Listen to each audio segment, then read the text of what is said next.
Rhondda calentach gyda'n gilydd!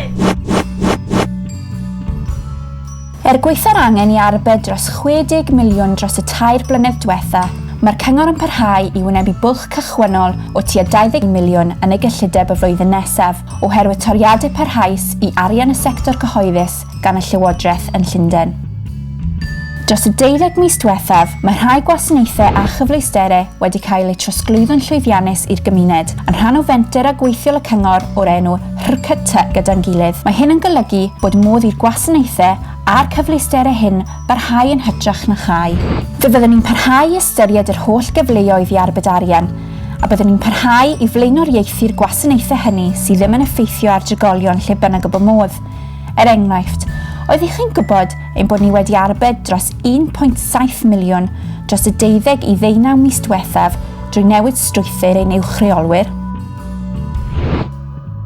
Ac gweithio'r toriadau rydyn ni'n wynebu, rydyn ni'n dal eisiau buddsoddi mewn gwasanaethau fel hamdden, llecynnau chwarae, canolfannau ailgylchu yn y gymuned ac adfywio.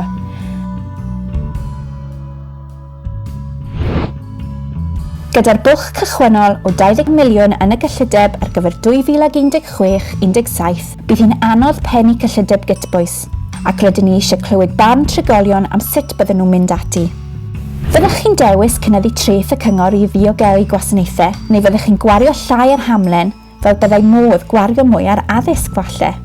Mae efelychydd cyllideb newydd y cyngor yn rhoi cyfle i chi fantoli'r gyllideb yn unol a'ch dewisiadau chi, a bydd yn gymorth i bennu cyllideb y cyngor ar gyfer 2016-17. I roi cynnig arni, ewch i'r wefan rctcbc.gov.uk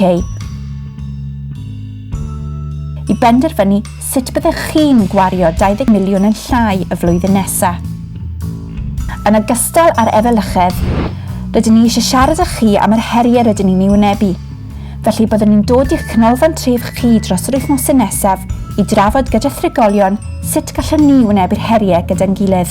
Hoffech chi ragor o wybodaeth am y gyllideb a chael gwybod sut gallwch chi cael dweud eich dweud rhwng nawr a'r 19 Ionawr 2016?